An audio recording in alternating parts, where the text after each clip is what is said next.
জয় হিন্দ সবাইকে। আশা করি তোমরা সবাই খুব ভালো আছো এবং তোমাদের প্রিপারেশন পুরোদমে করছো। আর তোমাদের সবাইকে বড়দিনের অনেক শুভেচ্ছা। দেখো, আমি যে জন্য ভিডিওটা বানাচ্ছি তোমরা দেখেই বুঝতে পারছো। WBPSC ক্লার্কশিপ 2023 এইটার সম্বন্ধে আমি ভিডিওটা বানাচ্ছি। আর আমি সব এক্সামের ক্ষেত্রেই বা সব নোটিফিকেশনের ক্ষেত্রেই এরকম করি। মানে দরকার পড়লে আমি ফার্স্টে দিয়ে করি না, মানে নোটিফিকেশান বেরোলে অনেক সময় ভিডিও করি না, কিন্তু ভিডিও মানে যখন আমাদের অ্যাপ্লাই ডেট শেষ হয়ে যায় তার আগে কিন্তু আমি অবশ্যই ভিডিও বানানোর চেষ্টা করি, কারণ ওই সময় অনেকেই করে, আমার না বানালেও চলে, কোনো অসুবিধা নেই, একটা দেখলেই হলো তোমাদের। কিন্তু এই সময় অনেকে ভিডিও বানায় না, কেন বলছি? কারণ দেখো, WBPSC ক্লার্কশিপের থেকে যেই নোটিফিকেশানটা বেরিয়েছে 2023-এ, হ্যাঁ এটা অনেক বছর বাদে বেরোলো, 2019-এ বেরিয়েছিল, এরপরে 2023-এ বেরিয়েছে। তো যাই হোক, এই 23-এ যেই নোটিফিকেশানটা বেরিয়েছে ওইটার অ্যাপ্লাই ডেট অলরেডি স্টার্ট হয়ে গেছে, এখন প্রায় শেষের মুখে। মানে কবে? 8 তারিখ থেকে স্টার্ট হয়েছিল এই, মানে 2023 সালের ডিসেম্বর মাসে, মানে এই মাসেরই 8 তারিখ থেকে স্টার্ট হয়েছিল এবং চলবে 29শে ডিসেম্বর অবধি। এই ডেটটা কিন্তু মাথায় রেখো, পরে কিন্তু এক্সটেন্ড করা হবে না, এই কারণে আমি ভিডিওটা বানাচ্ছি।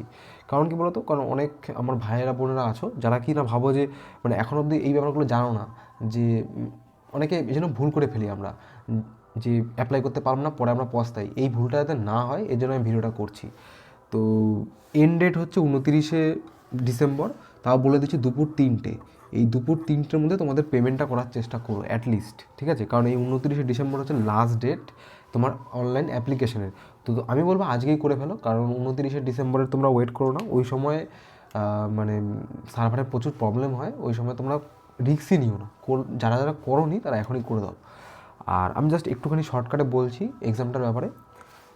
ফার্স্টেই স্যালারি নিয়েই বলছি, কারণ স্যালারিটাই তোমাদের মানে কি বলবো, অ্যাট্রাক্ট করবে সবচেয়ে বেশি। তো স্যালারি হচ্ছে 22,700 থেকে 58,500। স্যালারি কিন্তু খুবই ভালো। আর একটা জিনিস এখানে আমি লিখিনি, সেটা হচ্ছে মানে 3টে প্রেফারেন্স তোমরা চুজ করতে পারো যখন তোমরা অ্যাপ্লাই করবে। একটা কি দেখো, একটা সেক্রেটারিয়েট, একটা ডিরেক্টরেট, একটা রিজিওনাল। সেক্রেটারিয়েটে কী হবে? সেক্রেটারিয়েটে তোমার মানে তুমি যদি পেয়ে যাও চাকরিটা, তাহলে তোমার কলকাতাতে পোস্টিং হবে, আর কলকাতাতেই তোমার থাকতে হবে, আর কোথাও তোমার পোস্টিং হবে না, শুধুমাত্র কলকাতাতেই পোস্টিং হবে। আরেকটা কথা বলে দিচ্ছি, সেক্রেটারিয়েটে কী হয়, মানে তোমার প্রমোশনটা ভালো হয়। ক্লিয়ার? বুঝতে পারলে? আরেকটা হয় ডিরেক্টরেট, ঠিক আছে? তো ডিরেক্টরেটে কী হবে তোমার, মানে ওইটা একটা ডিস্ট্রিক্ট লেভেলে, মানে একটা জেলা লেভেলে তোমার পোস্টিং হবে, মানে একটা জেলা জেলা তোমার পোস্টিং হবে। আর আরেকটা হচ্ছে রিজিওনাল অফিস। এটা হচ্ছে কি, তোমার সবচেয়ে কাছের যে রিজিওনাল এলাকা, মানে তোমার সবচেয়ে কাছের যে এলাকা, ধরো তুমি, যেমন আমি থাকি মদনপুরে, আমার সবচেয়ে কাছের বলতে পারো অফিস হতে পারে কল্যাণী, কারণ কল্যাণী মদনপুর একটা স্টেশন মাত্র পড়ে। তো ধরো কেউ যদি পেয়ে যায়, মানে ধরো কেউ ধরো মদনপুরে থাকে, সে যদি পেয়ে যায় চাকরিটা, তাহলে তার কল্যাণীতে পোস্টিং হবে রিজিওনাল অফিস। সে যদি রিজিওনালটাকে ফার্স্ট প্রেফারেন্স করে রাখে, বুঝতে পারলে? তাহলে এই চাকরিগুলো কিন্তু খুবই ভালো। মানে আমার যেটা মনে হয়, তোমরা তোমাদের প্রেফারেন্স অনুযায়ী করো। কেউ যারা মনে করো যে প্রমোশন চাই বা যাদের মায়না বেশি চাই, তারা মানে তোমার ডিরেক্টরেট আর তোমার সেক্রেটারিয়েটটাকে ফার্স্ট প্রেফারেন্সে করবে। আর যারা মনে করো যে বাড়ির সামনে থাকবে, বাড়ির সামনে চাকরি করবে, বাড়িতে আসবে, তারা রিজিওনালটাকে ফার্স্ট প্রেফারেন্স করবে। ক্লিয়ার? ও আরেকটা জিনিস বলছি, কোয়ালিফিকেশান হচ্ছে মাধ্যমিক পাস, মানে মাধ্যমিক পাস থাকলেই হবে, এইটুখানি কোয়ালিফিকেশান চেয়েছে। আর এজ হচ্ছে 18 থেকে 40 বছর, মানে 18 বছর তোমার মিনিমাম এজ, আর 40 বছর হচ্ছে ম্যাক্সিমাম এজ। আর SC ST OBC এদের যেমন ছাড় থাকে, এসসিদের 5 বছর, এসটিদেরও সম্ভবত 5 বছর, আর ওবিসিদের 3 বছর। তো ওই ছাড়টা তোমরা পাবে অলরেডি।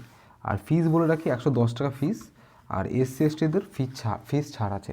যাই হোক, খুবই ভালো একটা চাকরি, আর সবসময় আসেও না, অনেক বছর বাদে নোটিফিকেশান বেরোলো। আমি আমাদের ভাই বোনদের বলবো যাতে তোমরা একটা অ্যাপ্লাই অবশ্যই করে রাখো। কেন কি বলো তো? কারণ পরীক্ষা হবে, মানে পরীক্ষা হবে সম্ভবত বলা যাচ্ছে জুন মাসের, 2024-এর জুন, মানে 2024-এর জুন মাসে এক্সাম হওয়ার সম্ভাবনা। তো এখন অনেক দিন সময় আছে, ভালো মতো প্রিপারেশন করতে পারবে, যদিও আমার মনে হয় আরও পেছাবে, সেপ্টেম্বর অক্টোবরে হয়ে যেতে পারে। তো যাই হোক, অ্যাপ্লাই কিন্তু করে দাও, আজকেই করে দাও। 29 তারিখের অপেক্ষা করো না, কারণ সার্ভারের প্রবলেম হবে, আর হয়ও, তখন গিয়ে তোমরা পস্তাবে। তো এখনই অ্যাপ্লাই করে দাও, এইটুকুনি বলার জন্য। আর একটা জিনিস তোমাদের বলে দিচ্ছি, অ্যাপ্লাই কিন্তু ভালো করে করবে, কারণ পরে কোনো তুমি এডিট উইন্ডো পাবে না। দেখবে নোটিফিকেশনের ফার্স্টেই লেখা আছে যে কোনো এডিট উইন্ডো আনা হবে না। যখন অ্যাপ্লাই করবে ভালো মতো করে অ্যাপ্লাই করবে, বুঝে অ্যাপ্লাই করবে, তারপরে সাবমিট করবে, কারণ পরে কিন্তু কোনো এডিট উইন্ডো পাবে না। নিজের নাম, বাবার নাম সব কিছু দেখে তোমরা অ্যাপ্লাই করবে। ক্লিয়ার? জাস্ট এইটুকুনি বলার জন্য ভিডিওটা করছি, কারণ আজকে যেহেতু দেখলাম 25শে ডিসেম্বর, আর মাত্র 4 দিন বাকি, এই 4 দিন 29 তারিখ আসতে, এর মধ্যে তোমরা যারা যারা অ্যাপ্লাই করোনি তারা করে ফেলো।